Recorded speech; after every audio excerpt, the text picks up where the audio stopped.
Good morning, Vallecito Kindergarten. Want to say hi, Jacob? Hello. This is my son, Jacob, who you all met yesterday. Jacob is going to be my guest reader today. He's been dying to read to the kindergartners all year. So here's our chance. We picked a very special book that I used to read to Jacob when he was very little, called Mr. Messy. Mr. Messy by Roger Hargreaves. And we hope you find it as funny as we do. All right, here we go. Mr. Messy was the messiest person you've ever met in your whole life. He looked messy because he was messy in everything he did. You could always tell where Mr. Messy had been because he left a trail of messy fingerprints wherever he had been. Here they are. Mr. Messy was a messy by name and messy by nature. Okay, here you go. Okay. Mr. Messy lived in a particularly messy-looking house. The paint was peeling, the windows were broken, there were tiles missing from the roof. The flower beds were overgrown with weeds. The garden gate was off its hinges, and Mr. Messy cut the grass in his yard lately. He had not. One morning, Mr. Messy woke up in his messy bed, yawned, stretched, got up, brushed his teeth, leaving the top of the toothpaste off. He had his breakfast, spilling cornflakes all over the floor, and then set out for a walk, tripping over a broom he'd left lying in the yard 2 weeks before. Oh, poor Mr. Messy. There was a forest behind Mr. Messy's messy house with a messy yard, and that's where he went for his walk. It was a particularly large forest with lots and lots of trees. It took Mr. Messy a long time to walk through it, but he didn't really mind because he felt like walking that morning. So he walked and walked right through the forest until he came to the other side. And do you know what he found on the other side of the forest? What? Mr. Messy found the neatest, prettiest looking little cottage that he had ever seen.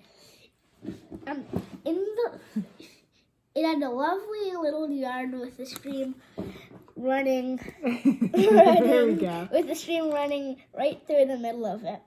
There was a man in the yard clipping the hedge. He looked up as Mr. Messy approached. "Good morning, I'm Mr. Messy," said Mr. Messy. "I can see that," replied the man, looking him up and down. "I'm Mr. Tidy." I'm Mr. Neat," said the other man, appearing out of the house. "Tidy and neat," said Mr. Tidy. "Neat and tidy," said Mr. Neat. "We're in business together," explained Mr. Tidy. "And the people who own this house have asked us to do some work for them." "What sort of work?" asked Mr. Messy. "Oh, we make things nice and neat," said Mr. Neat. "Tidy things up," added Mr. Tidy. "Perhaps we could come along and do some work for you," said Mr. Neat, looking at Mr. Messy, who was looking even messier than usual, in particular that morning. "But I don't want things to be neat and tidy," said Mr. Messy, looking downright miserable as the thought of it. "Nonsense," said Mr. Tidy. "Fiddlesticks," said Mr. Neat. "But," said Mr. Messy. "Come along," said Mr. Neat. "Off we go," said Mr. Tidy. But, said Mr. Messy. But nothing," said Mr. Neat, bundling him into their van, which was parked behind the house. Off they went to Mr. Messy's house on the other side of the forest. There they go. "Good heavens," said Mr. Neat when they saw where Mr. Messy lived. "Good gracious me," said Mr. Tidy.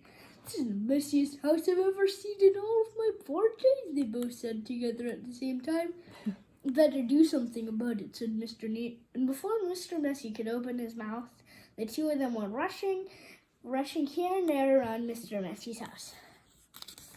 Mr. Neat hoed and mowed and pruned and snipped and clipped and cleared and dug and and they made the yard look neater than had ever looked before. Yay. Mr. Tidy cleaned, trimmed, and rubbed and painted and mended, and made the outside of Mr. Messy's house look tidier than it had ever looked before. Can hardly recognize it. Then they both went inside the house. Good heavens, said Mr. Neat for the second time that morning. Good gracious me, said Mr. Tidy for the second time that morning. And at the bottom, they set about cleaning the house from top to bottom. They brushed and swept and polished and scrubbed and made the inside of the house look neater and tidier than it had ever looked before. There we are, said Mr. Tidy. All finished, said Mr. Neat. Neat and tidy, said Mr. Tidy. Tidy and neat, said Mr. Neat. Mr. Messy just didn't know what to say. Then they both looked at Mr. Messy. Uh-oh.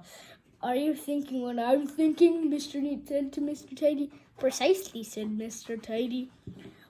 What we're both thinking, they said together to Mr. Messy, is that you look much too messy to live in a neat and tidy house like this. But, said Mr. Messy. What are they going to do? But whatever Mr. Messy said, it was no use, and Mr. Neat and Mr. Tidy whisked him off to the bathroom upstairs. It had been the messiest room in the house, but now, of course, it was neat as a new pin. Then Mr. Neat got a hold of one of Mr. Messy's arms, and Mr. Tidy got hold of the other arm, and then they picked him up and put him right into the bath. Mr. Messy wasn't used to having baths. Mr. Neat and Mr. Tidy washed and brushed and cleaned and scrubbed and combed Mr. Messy until he didn't look like Mr. Messy at all. In fact, he looked like the opposite of Mr. Messy. He looked himself in the mirror. You know what I'm going to have to do now? Which one do you look like? He asked in a fierce voice. Mr. Neat and Mr. Tidy looked worried. What are you going to have to do? They asked Mr. Messy. I'm going to have to change my name, said Mr. Messy, and then he chuckled.